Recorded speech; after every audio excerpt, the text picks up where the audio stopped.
Shalom, saya Arwal Giras Laban dengan NIM 221-2045 dari Prodi Pendidikan Agama Kristen Angkatan 2022.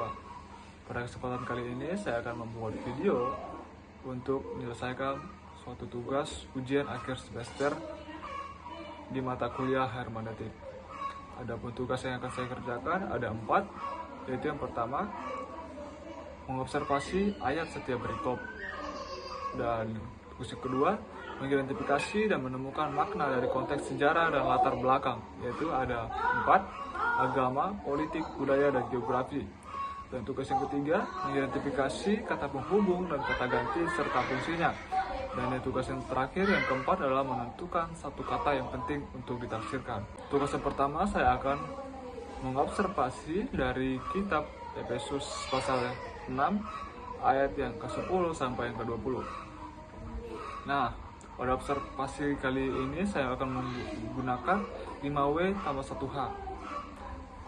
Nah, di ayat yang ke-10 ada 2 pertanyaan, yaitu apa yang harus dilakukan dalam Tuhan? Jawabannya adalah kuat. Pertanyaan yang kedua, bagaimana cara kamu harus kuat? Jawabannya adalah di dalam Tuhan dan kuasanya. Nah, selanjutnya kita akan mengobservasi ayat yang ke-11. Ada beberapa pertanyaan. Pertanyaan pertama, apa yang harus dikenakan? Jawabannya adalah perlengkapan senjata Allah. Pertanyaan kedua, mengapa harus mengenakan perlengkapan senjata Allah? Jawabannya adalah supaya dapat bertahan. Pertanyaan yang ketiga, siapa yang memiliki sifat tipu muslihat? Jawabannya adalah iblis. Selanjutnya kita akan mengobservasi ayat yang ke-12. Ada 3 pertanyaan. Pertanyaan pertama, siapa yang berjuang? Jawabannya adalah kita. Pertanyaan yang kedua, apa yang bukan lawan kita? Jawabannya adalah darah dan daging. Pertanyaan yang ketiga, apa yang harus kita lawan? Jawabannya adalah melawan pemerintah dan melawan penguasa-penguasa, melawan penghulu-penghulu dunia yang gelap ini, melawan roh-roh jahat di udara. Selanjutnya kita akan mengobservasi ayat yang ke-13. Pertanyaan pertama, apa yang harus diambil? Jawabannya adalah perlengkapan senjata Allah. Pertanyaan yang kedua, mengapa harus mengambil perlengkapan senjata Allah? Jawabannya adalah supaya kamu dapat mengadakan perlawanan. Pertanyaan yang ketiga, pada hari apa yang dapat mengadakan perlawanan? Jawabannya adalah pada hari jahat. Pertanyaan yang keempat, apa yang terjadi sesudah kamu menyelesaikan segala sesuatu? Jawabannya adalah tetap berdiri. Nah, selanjutnya kita akan mengobservasi ayat yang ke-14. Ada satu pertanyaan, yaitu pertanyaannya adalah apa sikap yang harus dilakukan? Jawabannya adalah berdiri tegap, berikat pinggangkan kebenaran, dan berbaju ziarahkan keadilan. Nah, selanjutnya kita akan mengobservasi ayat yang ke-15.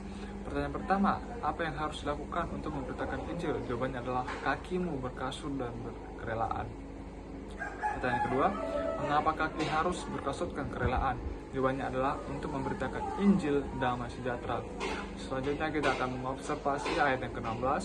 Pertanyaan pertama adalah, kapan kita mempergunakan perisai iman? Jawabannya adalah dalam segala keadaan. Pertanyaan kedua, apa yang dilakukan dalam segala keadaan? Jawabannya adalah pergunakanlah perisai iman. Pertanyaan yang ketiga, mengapa harus mempergunakan perisai iman? Jawabannya adalah kamu akan dapat memadamkan semua panah api.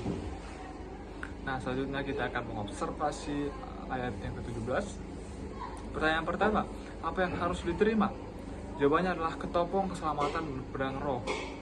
Pertanyaan kedua, apa itu ketopong keselamatan dan roh? Jawabannya adalah yaitu firman Allah. Selanjutnya kita akan mengobservasi ayat yang ke-18. Pertanyaan pertama, apa yang harus dilakukan setiap waktu? Jawabannya adalah berdoa. Selanjutnya, pertanyaan yang kedua, bagaimana cara berdoa setiap waktu? Jawabannya adalah di dalam roh. Selanjutnya, pertanyaan ketiga, apa sikap yang harus dilakukan dalam doa?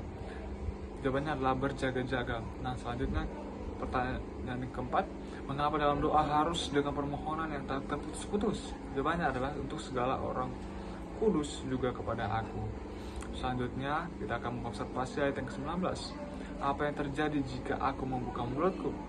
Jawabannya adalah dikaruniakan perkataan yang benar. Pertanyaan yang kedua, mengapa diberi karunia perkataan yang benar? Jawabannya adalah agar dengan keberanian aku memberitakan rahasia Injil. Nah, yang terakhir kita akan mengobservasi ayat yang ke-20. Apa yang sebagai utusan? Jawabannya adalah yang kulayani. Pertanyaan kedua, mengapa melayani? sebagai utusan yang dipenjarakan.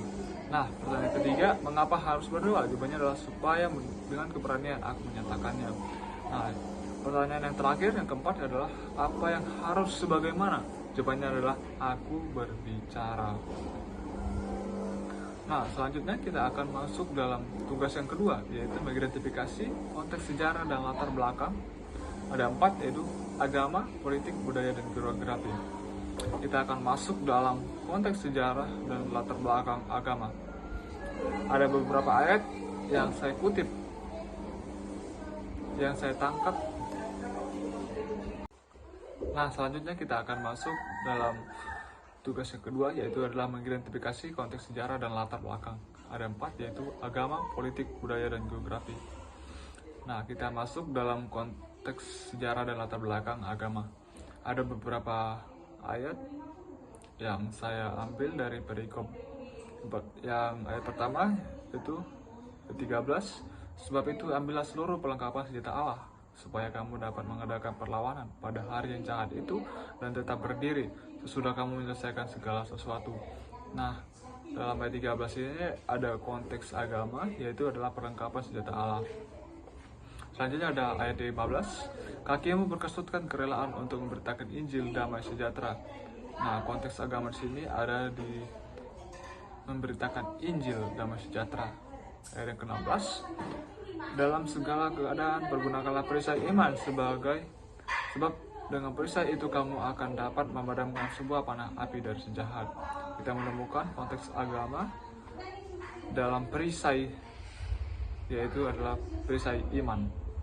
Ayat yang ke-17, dan terimalah ketopeng keselamatan dan pedang roh, yaitu firman Allah. Ada konteks agama, yaitu firman Allah. Selanjutnya ayat 18, dalam segala doa dan permohonan berdoalah setiap waktu dalam roh, dan berjaga-jagalah dalam doamu itu dengan permohonan yang tak terputus-putusnya untuk segala orang kudus. Ada konteks agama dalam perikop ini, yaitu berdoa.